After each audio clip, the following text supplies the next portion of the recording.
जय हिंद प्यारे साथियों। और इस प्यारी सी क्लास में आप सभी का बहुत ही स्वागत है। और हम लोग दोस्तों यहाँ पर हिंदी के 37 क्वेश्चन डिस्कशन कर रहे होंगे। और दोस्तों 37 के 37 क्वेश्चन काफ़ी इंपॉर्टेंट होने वाले हैं। तो जो भी मेरे साथी यहाँ पर पुलिस कांस्टेबल, एसएससी जीडी या फिर अन्य किसी भी एग्जाम की तैयारी कर रहे हैं जहाँ भी हिंदी पाठ्यक्रम है, तो आप सभी के लिए काफ़ी इम्पोर्टेंट वीडियो हो जाता है। तो दोस्तों यहाँ पर सबसे पहले आपको शुरू से लेकर के अंत तक इस वीडियो में जुड़े रहना है। ये नहीं कि दो चार क्वेश्चन देखे और फिर उसके बाद चले गए। तो दोस्तों ये कहीं ना कहीं आपका यहाँ पर जो फोकस है उसको कम होना प्रदर्शित कर रहा होगा। बाकी मेरे साथियों, हमने यहाँ पर जो भी प्रीवियस ईयर एग्जाम हुए हैं या फिर आपका पुलिस कांस्टेबल 17-18 फरवरी या फिर रेडियो ऑपरेटर का एग्जाम जो 2020 में हुआ, तो हमने जो है सारे क्वेश्चंस लिए हैं और उसके बेस पे कैसे क्वेश्चन पूछे जा सकते हैं आपके एग्जाम में, तो सारे क्वेश्चंस हमने यहाँ पर इंक्लूड किए हैं। तो दोस्तों सबसे पहले आपको सारे क्वेश्चन खुद से करने हैं। अगर क्वेश्चन नहीं आता है तब आपको यहाँ पर नोट डाउन भी कर लेना है। तो साथियों, आप सभी के लिए एक बहुत ही शानदार यहाँ पर मोटिवेशन कोड है जो कि आपको ऊर्जावान बनाएगा और पढ़ने के लिए आपको हमेशा एक्टिव रखेगा। साथियों, विकल्प मिलेंगे बहुत मार्ग भटकाने के लिए। क्या मेरे साथी, विकल्प मिलेंगे बहुत मार्ग भटकाने के लिए, संकल्प एक ही काफी है मंजिल तक जाने के लिए। अर्थात यदि आपको यूपी पुलिस कांस्टेबल में एक नौकरी लेनी है तो कहीं ना कहीं आपको सारी जो भी चीजें चल रही है कि हाँ के भी एग्जाम डेट नहीं आया, इन सारी चीजों को भूलकर आपको बस और बस फोकस करना है अपने एग्जाम के ऊपर। आपको ये सोचना है कि कल मेरा एग्जाम होगा तो क्या मैं 240 प्लस कर पा रहा हूँ। जब तक नहीं हो रहा साथियों तब तक आप लोग मेहनत कीजिए मन से। और साथ ही इस प्रैक्टिस सेट में आप लोग जुड़े रहिए जो कि अल्टरनेट डे पर चल रहा होता है। साथ ही आप लोगों ने कहीं पर भी हिंदी पाठ्यक्रम पढ़ा हो, आपको यहाँ से इस प्रैक्टिस सेट को जरूर लेना है, जिससे कि आप समझ रहे होंगे कि हाँ कितने आपके नंबर बन रहे होंगे। और जितने नंबर आपके इस प्रैक्टिस सेट पे बनेंगे, आप यमूमन समझ सकते हैं कि ऐसा ही पेपर आपका एग्जाम हॉल में भी बन रहा होगा। तो साथियों, बात को न बढ़ाते हुए हम लोग बढ़ेंगे अपने पहले क्वेश्चन की तरफ। और पहला क्वेश्चन मेरे साथी आपके सामने है कि चौमासा में कौन सा समास होने वाला है। तो मेरे साथी, समास आपने पढ़ा ही होगा कि समास मुख्यतः 4 प्रकार के होते हैं। कौन कौन सा होता है तो आपको पता ही होगा। आपको यहाँ पर कर्मधारय होगा, फिर तत्पुरुष हो गया, फिर उसके बाद आपका द्विगु और आपका यहाँ पर द्वंद्व हो गया। तो साथ ही इस प्रकार से टोटल यहाँ पर 6 प्रकार के आप लोग समास को देख सकते हैं। तो चौमासा में कौन सा समास होने वाला है? द्विगु होगा, द्वंद्व होगा, या फिर कर्मधारय या फिर तत्पुरुष हो जाएगा। तो साथियों बता रहे होंगे कि इसका सही आंसर यहाँ पर चौमासा में द्विगु समास होने वाला है। क्योंकि साथ ही यहाँ पर चौमासा यानी जो 4 महीने का समय होता है उसे ही हम द्विगु समास कह रहे होते हैं। और द्विगु समास का आप लोग मतलब जानते हैं कि किसी भी शब्द में पहला वर्ड संख्यात्मक होगा तो वो कहीं ना कहीं द्विगु समास हो जाएगा। तो इस प्रकार से ऑप्शन नंबर ए आपका सही हो जाएगा। और द्वंद्व तो जानते हैं कि दोनों पद प्रधान होते हैं, जैसे कि माता पिता हो गया या फिर धर्माधर्म हो गया। तो धर्म और अधर्म इस प्रकार से आप समझ सकते हैं। कर्मधारय में क्या होता है, एक विशेष्य होता है और एक आपका विशेषण होता है। और विशेष्य आप जानते हैं कि संज्ञा और सर्वनाम को हम लोग कह रहे होते हैं। तो जो विशेष्य की विशेषता बताए वहां पर कर्मधारय समास हो जाएगा। और तत्पुरुष में तो आपका तत्पुरुष के ही अंतर्गत कर्मधारय और आपका जो है यहाँ पर द्विगु समास आता है।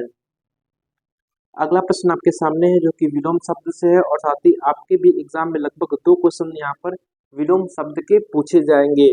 तो लौकिक का विलोम शब्द क्या होता है? तो लौकिक का विलोम क्या आपका अलौकिक होगा या फिर परमालौकिक होगा या फिर अलौकिक या फिर उपयुक्त में से कोई नहीं। तो सारे के सारे मेरे प्यारे साथी बता रहे होंगे कि सर यहाँ पर जो लौकिक का विलोम होता है ना वो अलौकिक होता है। हमने कहा हाँ, this is the right answer for answer number A. तो लौकिक का विलोम जो है यहाँ पर अलौकिक हो जाता है। इसका सही आंसर मेरे फ्रेंड्स यहाँ पर ऑप्शन नंबर ए हो जाएगा। बढ़ते हैं अपने अगले बेहतरीन से प्रश्न की तरफ। और अगला प्रश्न भी काफी मेरे साथ ही शानदार लेवल का प्रश्न है। और ये जो है कि प्रीवियस ईयर यानी PYQ ये क्वेश्चन पूछे गए हैं।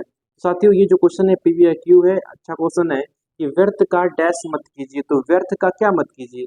अलाप मत कीजिए या फिर विलाप मत कीजिए या फिर संताप या फिर प्रलाप। तो आप कहेंगे सर व्यर्थ का प्रलाप मत कीजिए, जो टू द पॉइंट है उसकी बात कीजिए। तो ऑप्शन नंबर डी यहाँ पर सही हो जाएगा। और बढ़ते हैं अपने अगले बेहतरीन से प्रश्न की तरफ। और अगला प्रश्न मेरे साथी काफी शानदार होने वाला है। तो जिस व्यक्ति ने नीट पर विजय प्राप्त कर ली हो उसे हम क्या कहते हैं? तो जो व्यक्ति नीट पर विजय प्राप्त कर लिया हो, जो बहुत ही कम सोता हो, जो कि आपके अंदर भी ये गुण होना चाहिए मेरे साथी, आपको भी अपने नीट पर विजय पाकर पढ़ाई करनी चाहिए अच्छे तरीके से। तो क्या हम उसे कम सोने वाला कहेंगे, या फिर नींदहारी कहेंगे, या फिर गुड़ाकेश कहेंगे, या फिर इसमें से कोई नहीं? तो सारे के सारे साथी बता रहे हैं कि सर जो यहाँ पर जिस व्यक्ति ने नींद पर विजय प्राप्त कर ली उसे हम गुड़ाकेश यानी ऑप्शन नंबर सी यहाँ पर सही हो जाता है। हमने कहा हाँ बहुत ही सही, इसका आंसर नंबर सी ही यहाँ पर सही हो जाएगा। साथ ही बढ़ेंगे अपने अगले प्रश्न की तरफ, और अगला प्रश्न भी काफी शानदार प्रश्न है। उस्ताद शब्द का परिभाषी क्या होता है? तो उस्ताद मतलब तो आप जानते हैं ना, हाँ कि तुम यहाँ पर हम अपने ग्रुप के उस्ताद हैं। उस्ताद लोग होते हैं जो बहुत ही दक्ष होते हैं, या फिर जो निपुण होते हैं किसी कार्य में, या फिर उन्हें हम गुरु भी कहते हैं, उन्हें आचार्य भी कहते हैं, उन्हें हम यहाँ पर उस्ताद भी कहते हैं। तो कहीं ना कहीं ये सभी ऑप्शन नंबर डी यहाँ पर सही हो जाएगा। आशा करता हूँ आप सभी लोगों ने इसका सही ही आंसर दिया होगा। मेरे साथ ही ये सारे के सारे सिलेक्टेड क्वेश्चन है, और आपके भी एग्जाम में ऐसे ही क्वेश्चन पूछे जाएंगे। तो बिना सोचे समझे आपको इस प्रैक्टिस सेट में जुड़ना है। क्वेश्चंस के लेवल की आप लोग नहीं बात कर रहे होंगे, वो हमारे ऊपर डिपेंड है कि हम कैसे क्वेश्चंस लाते हैं। बस आपको सारी चीजें भूलकर इस प्रैक्टिस सेट को लेना है, और जिस दिन आप लोग एग्जाम हॉल के बाहर निकल रहे होंगे तब इस प्रैक्टिस सेट को याद कर रहे होंगे।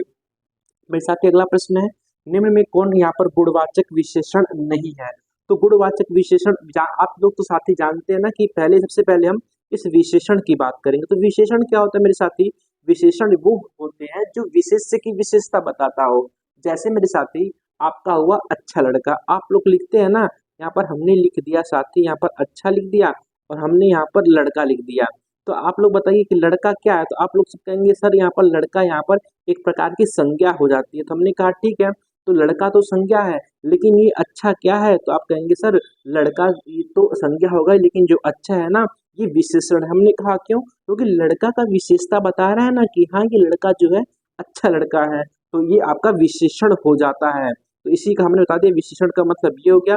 बाकी मेरे साथ ये जो लड़का तो संज्ञा है, लेकिन यहाँ पर सर्वनाम भी आ सकता है, इसलिए आप लोग समझ सकते हैं जो संज्ञा और सर्वनाम की विशेषता बताता है उसे हम विशेषण कहते हैं। बाकी दोस्तों विशेषण यहाँ पर मुख्यतः 4 प्रकार के होते हैं, संख्यावाचक, गुणवाचक, इस प्रकार से जो है आपका सर्वनामिक विशेषण, इस प्रकार से आपके टोटल 4 प्रकार के यहाँ पर विशेषण हो जाते हैं। तो प्रमुखता से क्वेश्चन पूछा गया है कि गुणवाचक विशेषण इन चारों ऑप्शन में से कौन सा नहीं है? तो मीठा की हम बात करेंगे, मीठा तो गुणवाचक विशेषण है। हम बात करेंगे गरीब की, गरीबी तो गुणवाचक ही विशेषण है। हम बात करेंगे नुकीला की, तो गुणवाचक ही विशेषण। क्यों? क्योंकि आप लोग इसके पीछे यहाँ पर संज्ञा या सर्वनाम लगाइए ना, तो मीठा दही हमने लगा दिया, नुकीला यहाँ पर नुकीला पिन हमने लगा दिया, गरीब आदमी हमने लगा दिया, लेकिन प्रत्येक के पीछे क्या आप लगा देंगे? प्रत्येक आदमी। तो इस प्रकार से तो कोई भी इस प्रकार का गुण नहीं, प्रत्येक आदमी हमने लगा दिया तो क्या आदमी का प्रत्येक हो जाएगा? तो इसलिए ऑप्शन नंबर बी यहाँ पर सही हो जाएगा। आप लोग इसको लॉजिक के साथ यहाँ पर समझ सकते हैं। साथियों काफी अच्छा प्रश्न था। बढ़ेंगे अपने अगले प्रश्न की तरफ, और अगला क्वेश्चन यहाँ पर क्या कहता है? अगला क्वेश्चन है, निम्न में किसमें प्रत्यय का प्रयोग नहीं हुआ है? तो जैसा कि साथी हमने पहले ही आपको बताया है कि प्रत्यय और एक होता है उपसर्ग। किसी भी शब्द के जो यहाँ पर पीछे लगता है उसे हम प्रत्यय कहते हैं, जो आगे लगता है उसे हम यहाँ पर उपसर्ग कह रहे होते हैं। तो साथी यहाँ पर प्रत्यय आपको बताना है कि प्रत्यय क्या है। बाकी प्रत्यय के अंदर भी यहाँ पर प्रत्यय 2 प्रकार के होते हैं, कृत प्रत्यय होता है और एक कृतक प्रत्यय होता है। तो उसकी बात हम जो है दोस्तों बाद में करेंगे, लेकिन यहाँ पर सिंपली प्रत्यय के बारे में बात करेंगे। तो इन चारों विकल्पों में से किसमें प्रत्यय का प्रयोग नहीं किया गया है? तो किरण हो गया, लड़ाई हो गया, कसौटी हो गया, बैठक हो गया। तो मेरे साथी लड़ाई में तो आई प्रत्यय है, कसौटी में ओटी प्रत्यय है, बैठक में अक प्रत्यय है, लेकिन किरण में तो क्या कोई प्रत्यय आपको दिख रहा है? आप कहेंगे सर नहीं दिख रहा है। मैंने कहा कैसे? आप बोलेंगे किर धन अन, तो किर तो कोई शब्द ही नहीं होता है ना। देखिए प्रत्यय तो एक प्रकार का शब्दांश होता है, और ये किसी शब्द में जुड़कर उसके अर्थ को यहाँ पर परिवर्तित कर देता है। तो कहीं ना कहीं ऑप्शन नंबर ए यहाँ पर सही हो जाएगा कि प्रत्यय इसमें से ऑप्शन नंबर 1 किरण में नहीं हो जाता है। तो साथ ही आप लोगों को सिंपल ये समझना है ना कि जब भी आप लोग प्रत्यय के लिए शब्दों का यहाँ पर तोड़ेंगे तो आपको जो शब्द तोड़ना है तो एक शब्द का कोई ना कोई अर्थ निकलना चाहिए। बाकी प्रत्यय तो हम जानते हैं शब्दांश होता है, जैसा कि बैठक है ना, तो बैठ धन अक, तो बैठ का तो कोई मतलब लिखना ना, लेकिन यहाँ पर किरण में किर धन अण, तो किर का कोई मतलब ही नहीं निकला ना, इसलिए ऑप्शन नंबर ए यहाँ पर सही हो जाता है। साथ ही बढ़ेंगे अगले प्रश्न की तरफ, और अगला प्रश्न भी काफी बेहतरीन लेवल का प्रश्न है। इनमें एक शब्द अर्थ ही यहाँ पर अर्थ के साथ ही लिखा गया है, जबकि दूसरा शब्द बताना, यानी कि जो अनुसंधान है ना, इसका तो एक अनेकार्थी प्रयास होता है, लेकिन इन चारों ऑप्शन में से कौन सा एक और होता है ये आपको यहाँ पर संभवतः बताना है। तो क्या मेरे साथी समय होगा, खोज हो गया, सहेली होगा या फिर आयु होगा? तो आप लोग जानते हैं कि अनुसंधान का मतलब तो खोज ही होता है, तो ऑप्शन नंबर बी यहाँ पर बेहतरीन तरीके से सही हो जाएगा। साथ ही बढ़ेंगे अपने अगले बेहतरीन से प्रश्न की तरफ। और अगला प्रश्न क्या कहता है, दूसरे शब्द का अर्थ बताइए। तो कर का मतलब हाथ ही होता है और हाथ के साथ इसमें कौन सा एक और होता है? तो क्या धनुष, शुंड या फिर धातु या फिर ध्वज? तो एक यहाँ पर कर, हाथ और शुंड ये तीनों अपने आप में अनेकार्थी का काम कर रहे होते हैं।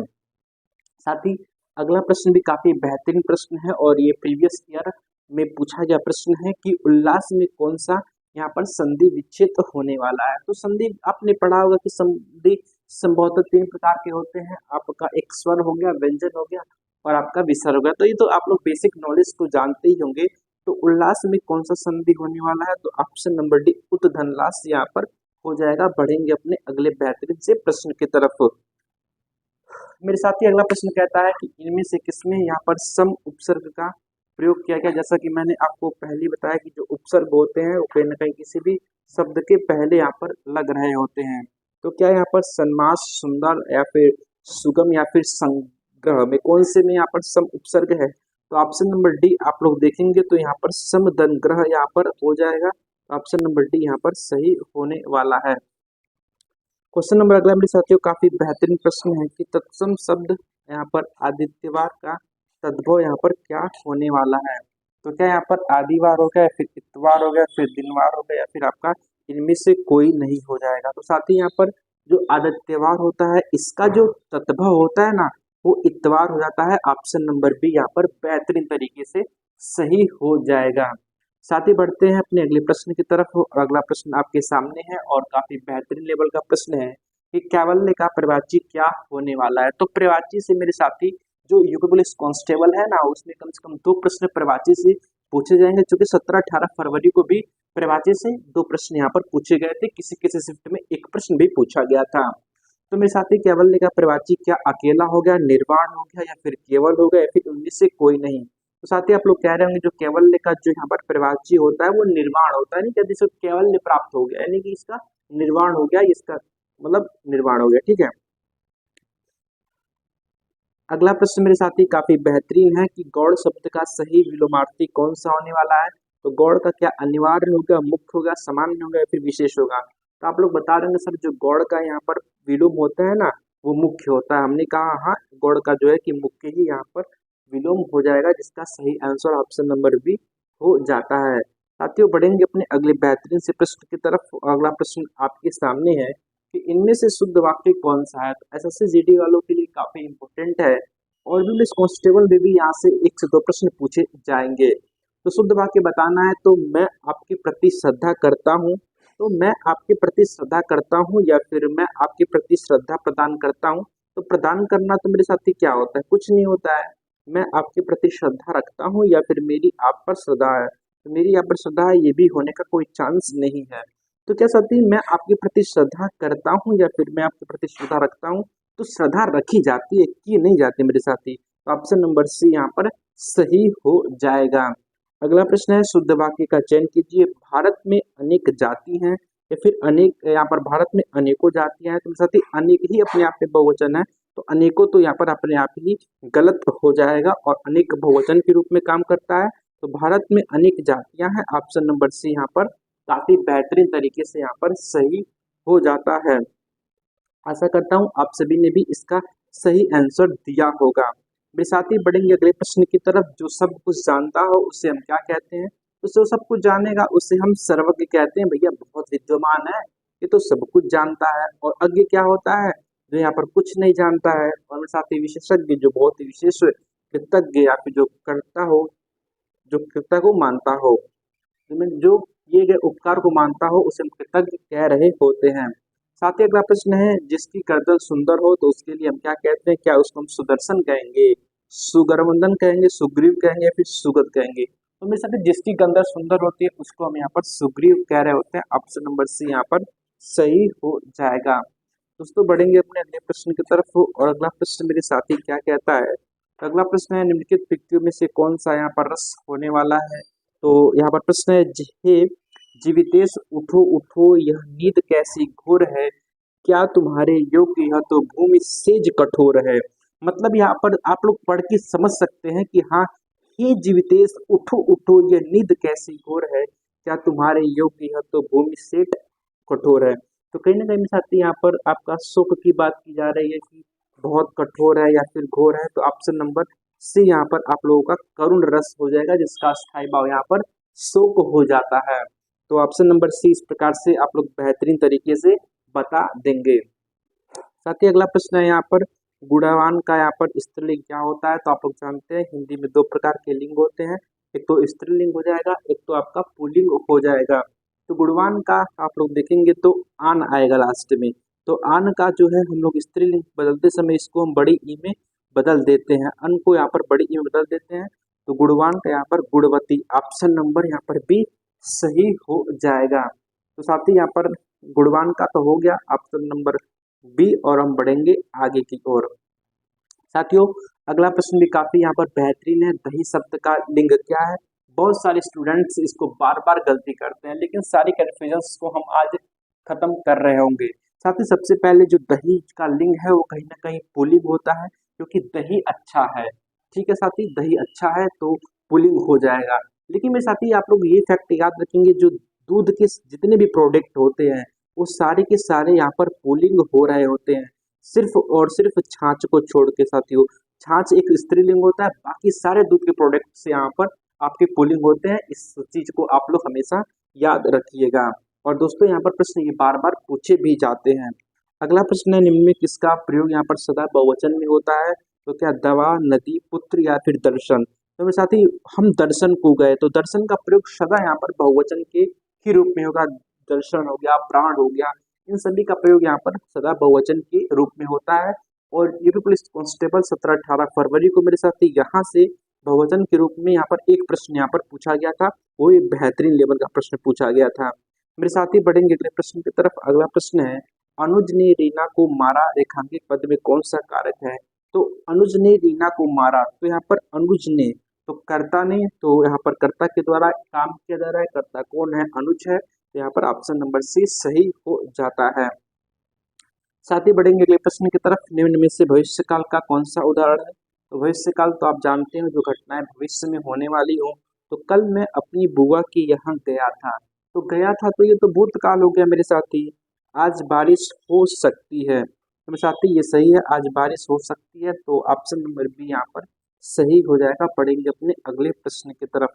मेरे साथियों अगला प्रश्न है, विद्यार्थी में कौन सी संधि है। तो विद्याधन अर्थी, ऑप्शन नंबर ए यहाँ पर दीर्घ संधि सही हो जाएगा। वंदे मातरम का चाहिए दोस्तों, आप लोग जानते हैं कि बंकिम चंद्र चटर्जी यहाँ पर हो जाते हैं। और हम लोग बढ़ते हैं अपने अगले प्रश्न की तरफ। और अगला प्रश्न मेरे साथियों, निम्नलिखित शब्दों में से तद्भव शब्दों को बताना है। साथियों तद्भव जो सीधे संस्कृत से साथियों हिंदी में प्रयोग होता है तो उसे हम तद्भव कह रहे होते हैं। तो मृग, कर्पूर, दही या फिर घी। तो मेरे साथी आपका ऑप्शन नंबर डी दही यहाँ पर घी हो जाएगा, क्योंकि दोस्तों घी का जो तत्सम होता है वो धृत हो जाता है, जबकि दही यहाँ पर दधी का यहाँ पर दही होता है मेरे साथी, कर्पूर का कपूर और मृग का हिरण हो जाता है। साथ ही 28 नंबर क्वेश्चन कह रहा है कि भूरे बालों की सी कतरत में कौन सा अलंकार है। तो भूरे बालों की सी, तो सा से सी आप लोग कीवर्ड याद करेंगे, जहाँ भी सा से सी यहाँ पर आता है वहां पर कहीं ना कहीं उपमा अलंकार होता है। तो ऑप्शन नंबर यहाँ पर सी हम कह सकते हैं, चूंकि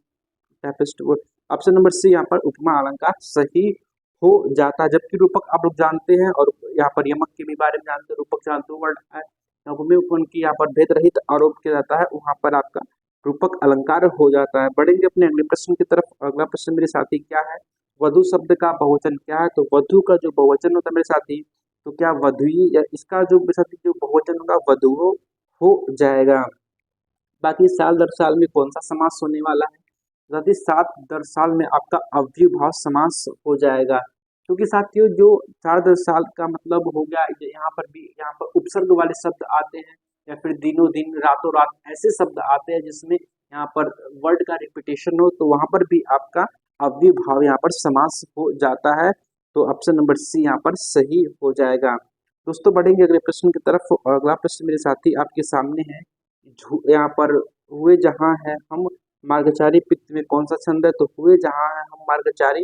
साथियों इसमें अगर आप वर्ड यहाँ पर वर्ड की गिनती करेंगे तो आप लोग यहाँ पर उपेंद्र हजरा आपका इसका सही आंसर हो जाएगा। चूंकि दोस्तों समय काफी कम है इसलिए थोड़ा दोस्तों हम लोग काफी फास्ट तरीके से चल रहे हैं और आपका अंतिम समय भी है पेपर के लिए, हम लोग बेसिक में चीजों को नहीं पढ़ रहे होंगे दोस्तों, हम सीधे क्वेश्चन आंसर की हम लोग बात कर रहे होंगे। अगला प्रश्न है, निम्नलिखित वाक्यों में से रेखांकित शब्द की शुद्ध वर्तनी बताना है। तो ये दवाइयां मेडिकल स्टोर से ले आओ। सोचिए दोस्तों यहाँ पर जो दवाइयां हैं इसका सही आपको बताना है। तो दवाइयां ऑप्शन नंबर आपका जो है कौन सा सही होने वाला है, तो आप बताएंगे सर ऑप्शन नंबर बी दवाइयां ऐसे लिखा जाता है।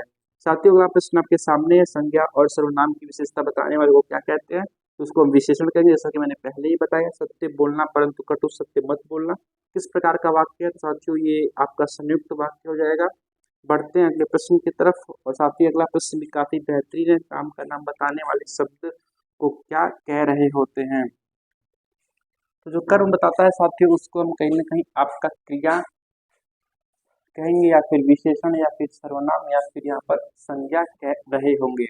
साथियों काम यहाँ पर कर्म का नाम बताने वाले शब्द को दोस्तों हम कहीं ना कहीं क्रिया कह रहे होते हैं, जो यहाँ पर कर्म को यहाँ पर बताने का काम कर रहा होता है। साथ ही अगला प्रश्न है, भूतकाल में कितने भेद होते हैं, तो भूतकाल के टोटल यहाँ पर हम बात करते हैं तो 6 भेद यहाँ पर हो जाते हैं। साथ ही बढ़ेंगे यहाँ पर ये प्रश्न दोस्तों कुछ त्रुटि है, इसको हम कल भी डिस्कशन कर रहे होंगे। इस प्रश्न को साथियों आप लोग अभी यहाँ पर गलत की श्रेणी में रखिएगा। दोस्तों अगला प्रश्न है और अगला एंड लास्ट प्रश्न है कि संज्ञा के कितने भेद होते हैं, तो आप जानते हैं संज्ञा के टोटल 3 भेद होते हैं। आधुनिक रूप से मेरे साथी यहाँ पर 3 भेद होते हैं, जबकि अगर पूछते भेद कितने होते हैं तो आप लोग 5 बता रहे होंगे। कौन कौन सा आपका व्यक्तिवाचक हो गया आपका, और आपका जो है कि यहाँ पर पुरुषवाचक हो गया, फिर आपका भाववाचक हो गया, समूहवाचक हो गया, और दोस्तों एक कौन सा होता है आप लोग कमेंट बॉक्स में बता रहे होंगे। बाकी आप लोगों ने 37 में से कितने क्वेश्चन सही किए दोस्तों आप लोग अवश्य बताएं, और अपनी तैयारी में 4 चांद लगाने के लिए इस प्रैक्टिस सेट को देखते रहिए। जय हिंद फ्रेंड्स।